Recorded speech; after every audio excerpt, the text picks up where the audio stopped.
సినీ రంగానికి సంబంధించి రీసెంట్ టైమ్స్లలో అల్లు అర్జున్ పుష్ప 2 ఎంత గ్రాండ్ సక్సెస్ అయిందో మనందరికీ తెలుసు.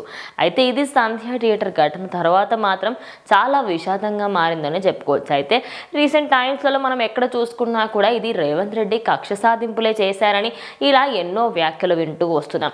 కానీ దీనికి సంబంధించి ఆయన 2 సార్లు దానికి క్లారిటీ అయితే ఇవ్వడం జరిగింది.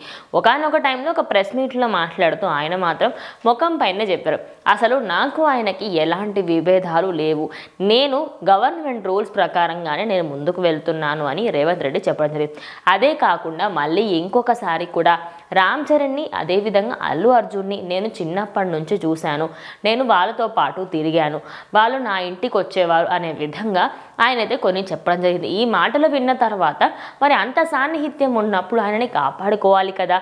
ఇప్పుడు పోలీస్ రంగాన్ని అడ్డం పెట్టుకొని వాళ్ళ సైడ్ మీరు సపోర్ట్గా ఉండడం కరెక్ట్ కాదు అంటూ చాలామంది అయితే ఆయనని విమర్శిస్తూ ఉన్నారు.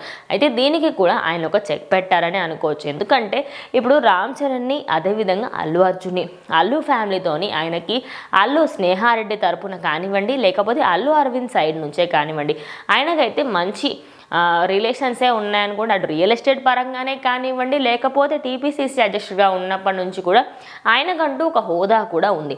ఇక దాని తర్వాత చిరంజీవి కొడుకైనటువంటి రామ్ చరణ్, ఆయనని చిన్ననాటి నుంచి నేను చూస్తున్నాను, ఆయనకి నాకు కూడా ఎలాంటి విభేదాలు లేవు, ఇలా నాకు ఏ హీరోతోని కూడా ఎలాంటి విభేదాలు లేవు, నేను ఒక రాష్ట్ర సీఎంని, అందుకోసం అని చెప్పి నేను గవర్నమెంట్కి తగ్గట్టుగా దాని రూల్స్ని నేను పాటిస్తున్నాను, అది కొంచెం దృష్టిలో పెట్టుకుంటే బాగుంటుంది అనే విధంగా ప్రజెంట్ అయితే అందరూ కూడా అనుకుంటున్నారు. ఇక రేవంత్ రెడ్డి దానిపైన స్పందించడంతో ఈ వీడియో కాస్త ఇప్పుడు సోషల్ మీడియాలో వైరల్గా మారింది. సో దీనిపైన మీ అభిప్రాయం ఏంటి?